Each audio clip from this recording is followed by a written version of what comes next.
Welcome to Vigyan Setu Foundation, an effort to bridge science and society. The following presentation has been made by Vigyan Setu Foundation as a part of its commitment towards raising awareness among the society.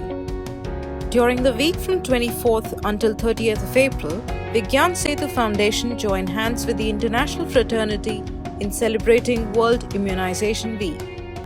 In the previous part, we introduced some basic terms associated to immunization.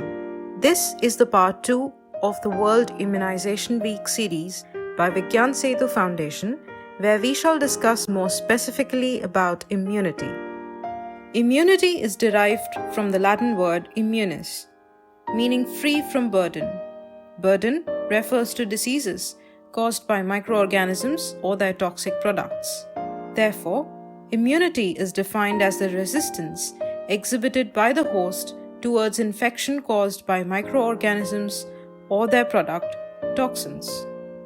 This is based on the property of self and non-self recognition, which means immunity is carried out by the process of recognition and disposal of non-self or materials that enter the body.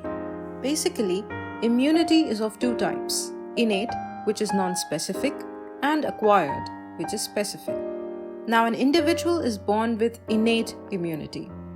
Genetic and constitutional makeup of an individual contributes to this innate immunity. Now, this kind of immunity has no relation with previous bacterial infection and immunization.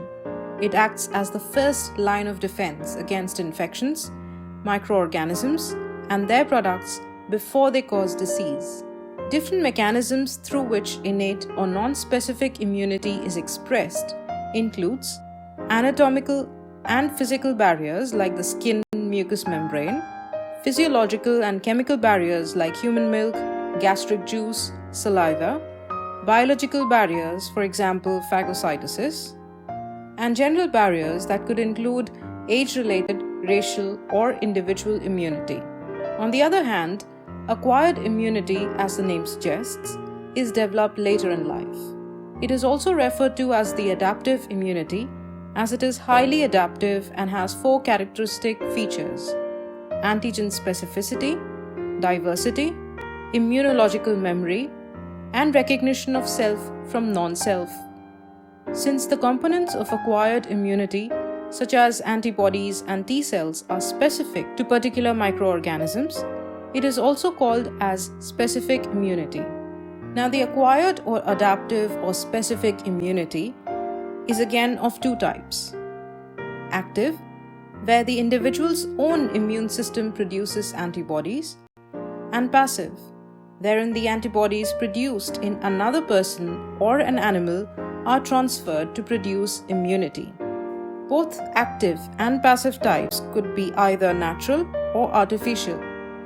The natural active immunity, wherein immunity is provided by natural exposure or infection; artificial active immunity, wherein antigens are deliberately introduced through a vaccine; natural passive immunity, wherein antibodies from mother are transferred to her child across the placenta and through her milk; artificial passive immunity, whereas antibodies produced in or by another person or an animal are injected. Having known about the immunity and types of immunity, let us try to understand another term which is trending a lot presently, and that is herd immunity. Herd immunity. When a large part of a population of an area is immune to an infectious disease, this provides indirect protection to those who are not immune to the disease, since the infective agents have nowhere to spread more. Hence, it is called as population immunity, or community immunity, or herd immunity, or herd protection. Herd immunity protects at-risk populations, including babies and those having weak immune system and can't get resistance on their own. Since this is achieved through immunization program, in our next presentation, we'll know more about vaccines and immunization.